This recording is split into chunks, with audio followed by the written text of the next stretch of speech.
Good evening. Today, our fellow citizens, our way of life, our very freedom came under attack in a series of deliberate and deadly terrorist acts.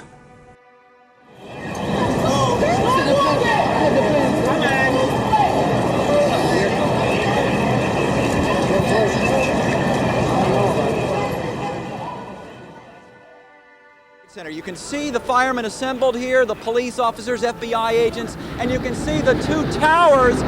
A huge explosion now raining debris on all of us. We better get out of the way!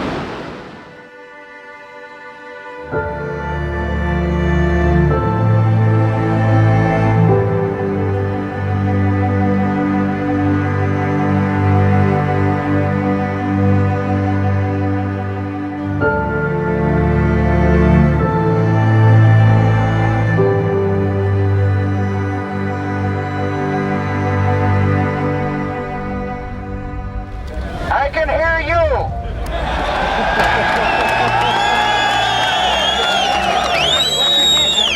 I can hear you.